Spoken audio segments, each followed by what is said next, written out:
The UK Parliament, the real game of power. Ever wondered how a Prime Minister is chosen in the UK? Does the public vote directly for Rishi Sunak or Keir Starmer? No. Here power works differently. It's a game played across 650 battlefields, and on each battlefield there's one throne. Today I am going to tell you the story of how that throne is won. The United Kingdom is not one country.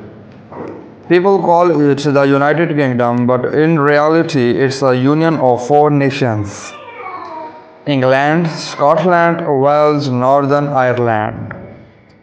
Four different cultures, four different voices, but one parliament. And when you have to govern that many people, you can't ask everyone directly.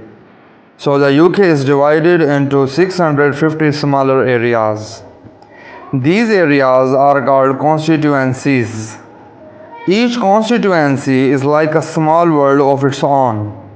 It has its own people, its own problems, its own voice, and every constituency has one right: to send one voice to Parliament. How an MP is born. Election day comes to every constituency. On one side stands the Labour candidate, on another the Conservative, maybe an independent too. Each one promises the same thing: I will take your voice to Parliament. Then the public arrives, they cast their votes, and here the rule is simple: no debate, no second round. Whoever gets the most votes wins. This is called the first past the post system. So if four candidates stand and one gets 35%, another 30%, another 25%, another 10%, the one with 35% wins. The other 65% of voices are silent that day. It hush, but it's fast. The winner becomes an MP, a member of parliament. From that moment, he does not speak for himself anymore. He becomes the voice of its entire area. The House of Commons, the real throne. The real throne, now imagine this: 650 constituencies. That means 650 winners. These 650 people form the House of Commons. This is the heart of the UK. This is where new laws are written. This is where taxes are set. This is where the government is questioned and held accountable.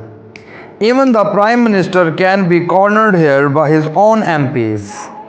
Because every MP knows one thing: if I don't speak for my people, I will lose my seat in the next election. So, how does someone become Prime Minister? Here comes the twist. The public does not vote for the Prime Minister directly, they vote for their local MP. The rest is decided by the number of seats each party wins.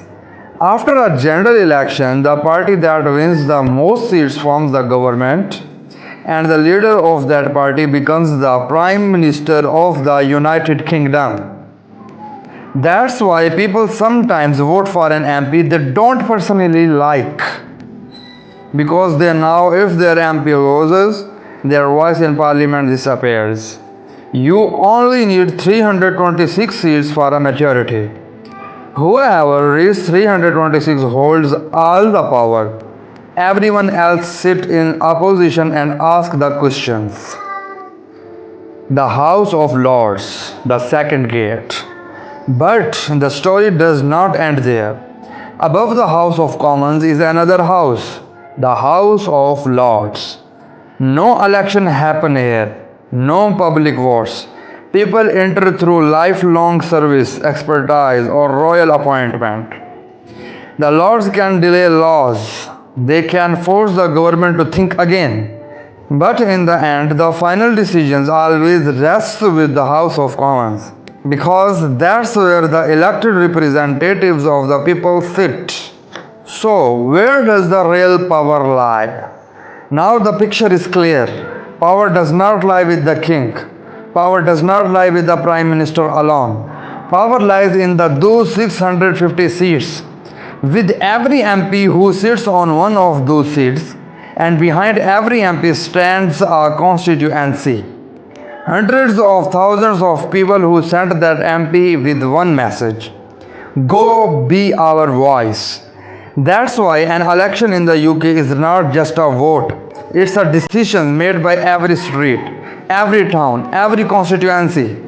And when 650 decisions come together, that's how the future of the UK is written.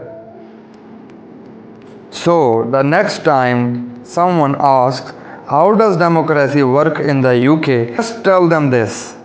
In the UK, every street has a voice in parliament. The only condition is don't waste your vote. This is the real game of power.